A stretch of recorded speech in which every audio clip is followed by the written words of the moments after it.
Welcome back সবাইকে। আজ আমি ম্যারি মাই হাজবেন্ডের এপিসোড 12 এক্সপ্লেন করব। যারা আগের এপিসোডগুলো দেখোনি, ডেসক্রিপশনে লিংক দেওয়া আছে, ওখানে ক্লিক করে দেখে নাও। আর নতুন হলে চ্যানেলটা সাবস্ক্রাইব করে দাও। তো চলো শুরু করা যাক। তো এপিসোডের শুরুতে জীবনের ছোটবেলা দেখানো হয়। জীবন তার বাবাকে তার মাকে আনার কথা বললে তার বাবা সে কথার উত্তর না দিয়ে বলে, তুমি কি চাও বলো, আমি তোমার জন্য সব করব। জীবন জানতো তার বাবা অনেক স্ট্রাগল করছে, তাই সে বাবাকে একটা নতুন গাড়ি কিনতে বলে। জীবন বলে এই পুরনো গাড়িটা চালানো সেফ নয়, কিন্তু তার বাবা হাসি মুখে কথাটা এড়িয়ে যায়। এই দেখে জীবন তাকে সাবধানে ড্রাইভ করতে বলে। পরের সিনে দুজন মহিলা জীবনের মার পালিয়ে যাওয়ার বিষয়ে আলোচনা করতে থাকলে জীবনের অনেক খারাপ লাগে। একদিন বৃষ্টির মধ্যে জীবন তার বাবাকে দেখতে পেয়ে তার পিছু নেয়।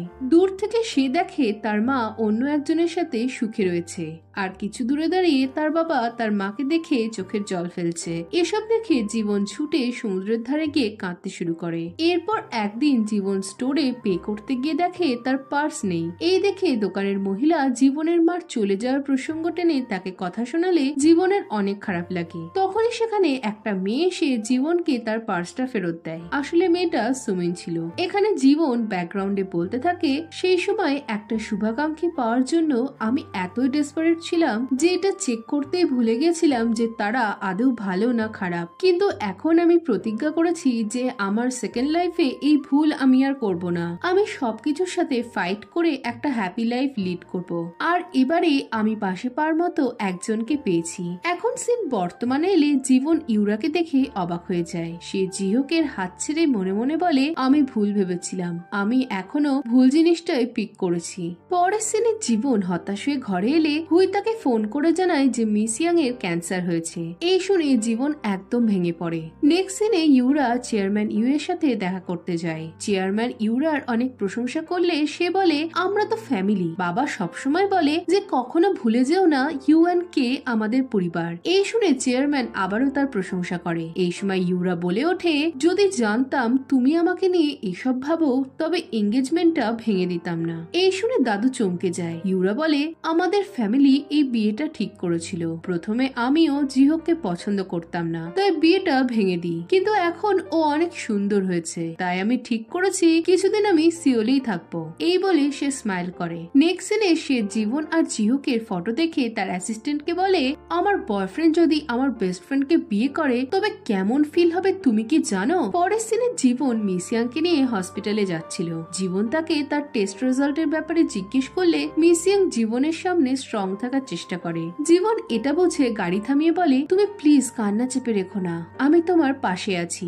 এই বলে হাগ করে জীবন ভাবতে থাকে, সব আমার ফল্ট, আমার ভাগ্য তোমার কাছে কি করে গেল বুঝতে পারছি না। অন্যদিকে সুমিন তার হানিমুনে এসে পার্ককে দেখে হতাশ হয়ে যায়। তাও সে পার্ককে বলে, চলো আমরা সুন্দরভাবে লাইফ কাটাই, তুমি এখন তো বাড়ির হেড আর আমাদের বেবিও শিগগিরই আসবে। এদিকে বাচ্চার কথা শুনে পার্ক রেগে গিয়ে বলে, আমি কেন বাড়ির হেড হব? কই, জীবন তো কখনো এসব বলেনি। এই শুনে সুমিন বিরক্ত হলে পার্ক বোঝায় যে সুমিন বিবাহিত লাইফের ব্যাপারে কিছুই জানে না। যখন স্বামী স্ত্রী তাদের ভূমিকা ঠিক করে পালন করে তখনই বিবাহিত জীবনে সুখ আসে। সুমিন এ কথার মানে বুঝতে না পারলে পার্ক বলে, তুমি বিয়ে, হানিমুন, মা সব বিষয় নিয়ে কমপ্লেন করছো, কারণ তুমি কেবল নিজের কথা ভাবছো। কিন্তু আমাকে দেখো, আমি কি বিয়ের দিন তোমার ফ্রেন্ডদের বিহেভিয়ার নিয়ে কিছু বলেছি?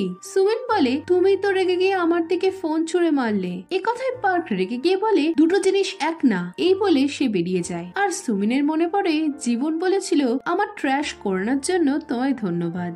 অন্যদিকে পার্ক আর তার ফ্রেন্ড মিলে পার্কের বাড়ি রেন্টে দিয়ে দেয় আর প্ল্যান করে সে মাকে বলবে তাদের সাথে স্ক্যাম করা হয়েছে। এদিকে এসব কথা সুমিন জানতে পারলে পার্ক ঘাবড়ে যায়। পরদিন অফিসে হুই জানায় একজন শেফ তাদের মিল্ক কিটের প্রোডাক্টের ওপর অনেক বাজে রিভিউ দিয়েছে। হুই বলে সে এসবের জন্য মিস্টার কিমকে সন্দেহ করছে, কারণ মিস্টার কিমের অনেক কানেকশন রয়েছে। এই শুনে জীবন চিন্তায় পড়ে যায়। পরের সিনে জিহোক জীবনের সাথে কথা বলে।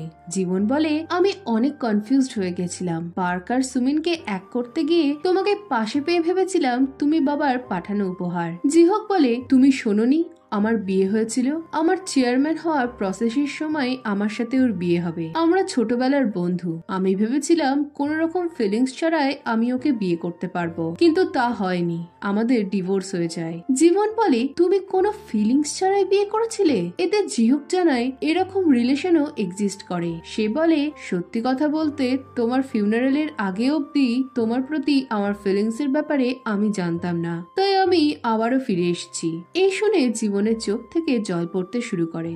জিহুক বলে, লেকের ধারে তুমি বলেছিলে ফ্যামিলি থাকা ভালো, আমিও আমার ফ্যামিলি শুরু করতে চাই। এই শুনে জীবন জানায় তার মা তার 14 বছর বয়সে তাকে ছেড়ে অন্য কারোর সাথে চলে যায়। সে বলে, তুমি নিজে যাই সহ্য করো না কেন, তুমি যাদের ছেড়ে যাবে তারা হার্ট হবেই। সম্পর্ক যাই হোক না কেন, একবার সেটা শুরু হলে আমি মনে করি না সেটা একতরফা শেষ করাটা সম্ভব। এই বলে চলে যেতে গেলে জিহুক তাকে আটকায়, কিন্তু তাদের ব্যাপারে আর কিছু না বলে এক ক্যান্সার স্পেশালিস্টের কার্ড দিয়ে জানায় মিস ইয়াং সুস্থ হয়ে যাবে। এই বলে সে চলে যায়। পরের সিনে ইউরা জীবনকে দেখা করতে ডাকে। জীবন বলে, আমি জানতাম না ও এঙ্গেজড, আমি ওর সাথে দেখা করা ছেড়ে দিয়েছি। এই শুনে ইউরা বলে, তুমি কাউকে অ্যাক্সিডেন্টলি চাকু মারার পর বললে আমি বুঝতে পারিনি, আর হবে না, তাহলেই কি সব ঠিক হয়ে যায়? তোমার চাকু মারার জন্য আঘাতটা তো থেকেই যায়। এই শুনে জীবন সবটা বুঝতে পেরে বলে, তুমি কি চাও? হ্যাঁ, আমি ওকে লাইক করি, কিন্তু যখন থেকে আমি তোমার ব্যাপারে জেনেছি আমি ওর থেকে দূরে সরে গেছি। ইউরা হেসে বলে, তোমার না 7 বছর ধরে একটা বয়ফ্রেন্ড ছিল, তবে হঠাৎ করে তুমি তোমার বসের সাথে রিলেশনে গেলে কি করে? নিশ্চয়ই জিহুক ইউএনকে এর সাকসেসের জন্য। এতে জীবন না বলে উঠে চলে যেতে গেলে ইউরা তাকে আটকায় আর বলে, আমি তোমাদের মতো লোকেদের হেট করি, যারা লোভী হয়েও সাধু সাজার চেষ্টা করে। এতে জীবন হেসে বলে, আমি তোমার মতো মানুষদেরও হেট করি, যারা সবাইকে নিজের মতো করে ভাবে। তুমি ভাবো জিহুক ইউএনকে এর হায়ার বলে ও আমার কাছে ইম্পর্টেন্ট, কিন্তু মনে রেখো এসবে আমার কোনোই যায় আসে না।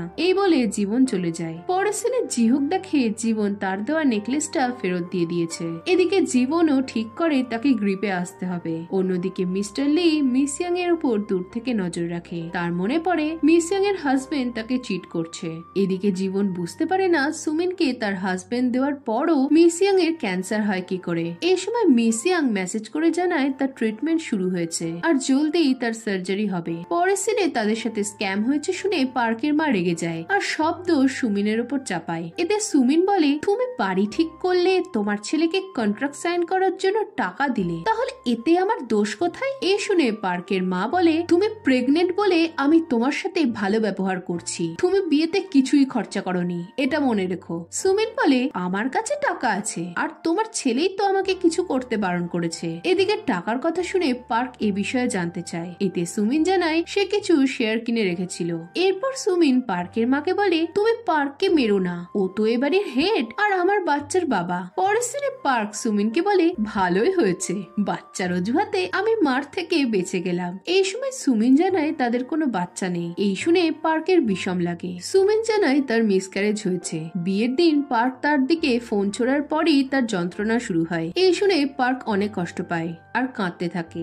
সুমিনও ফেক সোনোগ্রাফির ফটো দেখে আমার বেবি বলে কাঁদতে থাকার নাটক করে। এতে পার্ক আরো কষ্ট পায়। অন্যদিকে জীবন রাত অব্দি অফিসে কাজ করতে থাকলে হুই তার জন্য খাবার নিয়ে আসে। সে জানায় জিহুক তার জন্য এসব পাঠিয়েছে। হুই বলে, ও কি ইউরার জন্য হেজিটেট করছে? এতে জীবন ইতস্তত করলে হুই বলে, দাদা ওর সাথে বিয়েটা ভাঙাতে আমি অনেক খুশি হয়েছি। সত্যি করে বলতে আমার জন্যই ওদের বিয়ে ঠিক হয়। আমার দাদার ডেটিং এ কোনো ইন্টারেস্ট ছিল না, ওকে দেখে ইমোশনলেস রোবট বলে মনে হতো, কিন্তু বর্তমানে ও তোমার জন্য অনেক চেঞ্জ হয়েছে। এতে জীবন তাকে এসব ব্যাপারে কথা বলতে বারণ করে। হুই জানায় সে জিহুকের আসল বোন না। সে বলে, দাদা আমার আর মার জন্য অনেক কষ্ট পেয়েছিল, তাই সে কাউকে কখনো ঠকাতে চায় না। এই শুনে জীবন অবাক হয়ে যায়। অন্যদিকে ইউরা জিহুককে বলে, তুমি অনেক চেঞ্জ হয়ে গেছো, আমাদের মধ্যে যাই হোক না কেন আমি আর তোমার দাদু এখনো অনেক ক্লোজ আছি। জিহুক বলে, আমার মনে হয় হঠাৎ করেই তোমরা ক্লোজ হয়েছো, তুমি কেন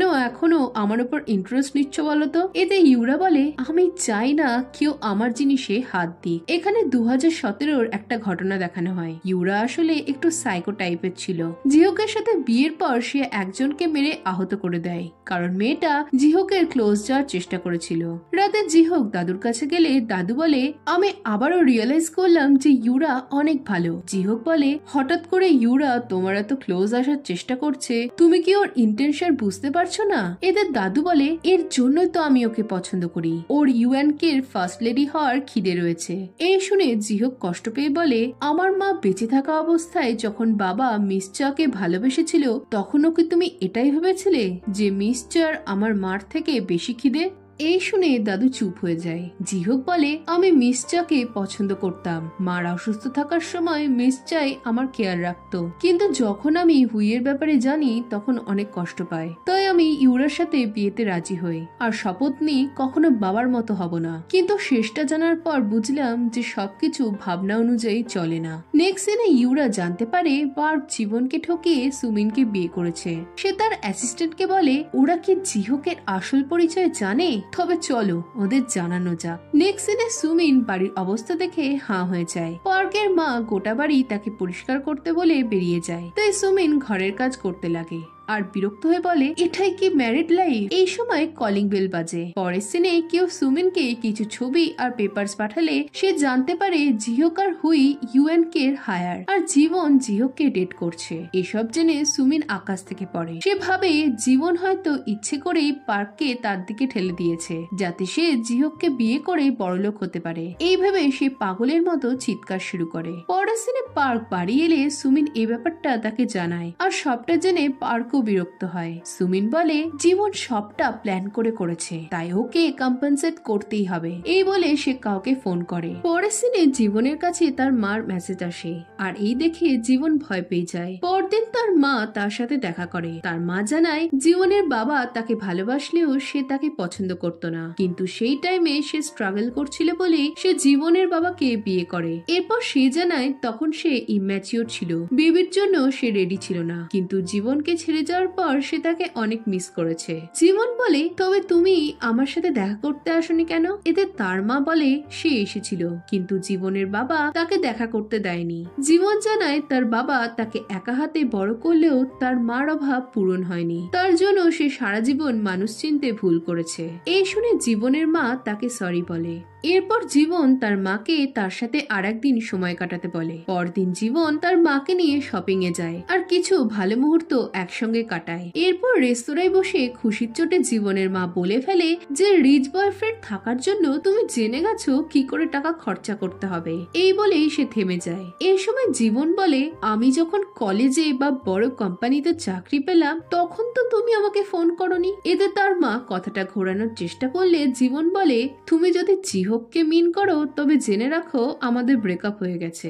এই শুনে তার মা অবাক হয়। এখানে দেখি সুমিনি জীবনের মাকে ফোন করে জিহোককে ডেট করার ব্যাপারটা জানায়। এখন জীবনের মা বিরক্ত হয়ে জীবনকে বলে, তুমি যদি সবই জানতে তবে এসব কেন কিনে দিলে? জীবন জানায় সে দেখতে চাইছিল মায়ের সাথে সময় কাটানো কাকে বলে। এই বলে সে বাই বলে উঠে গেলে তার মা তাকে আটকায় আর তার কাছে টাকা চায়। এতে জীবন স্পষ্ট জানিয়ে দেয় সে তাকে টাকা দিতে পারবে না। এই বলে চলে গেলে তার মা অনেক বিরক্ত হয়। অন্যদিকে ইউরা পার্কের সাথে দেখা করে। নেক্সট সিনে জীবন জিহোকের ক্যারাটে ক্লাসে গিয়ে দূর থেকে তাকে দেখতে থাকে। জিহোকও তাকে দেখতে পেলে জীবন সেখান থেকে চলে যায়। পরের সিনে জীবন তার বাবার কবরে গিয়ে কাঁদতে কাঁদতে বলে, বাবা তুমি আমাকে যে গিফটটা দিয়েছিলে সেটা আমি সত্যি ইউজ করতে চাই, কিন্তু কেন বারবার আমার সাথে এমনটা হয়? আমি আবারও ওকে কষ্ট দিয়েছি যে আমার কাছে অনেক মূল্যবান। আমি এবার সুখী থাকতে চাই, কিন্তু কেন বারবার কষ্ট পাচ্ছি? আমার এখন কি করা উচিত? প্লিজ তুমি বলে দাও। এই বলে জীবন কাঁদতে থাকে। এরপর রাতে জীবন গাড়ি নিয়ে বেরোলে একটা গাড়ি তার পিছু নেয়। এই সময় রাস্তায় এক ট্রাক ড্রাইভারকে কেউ ফোন করে কিছু বললে সে গাড়ি স্টার্ট করে। জীবন ক্রসিং এ দাঁড়ালে ট্রাকটা তার দিকে ছুটে আসতে থাকে।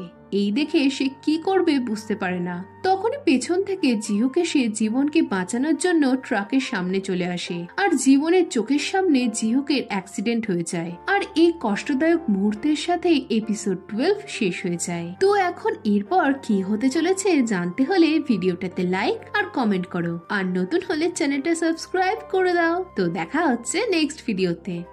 বাই।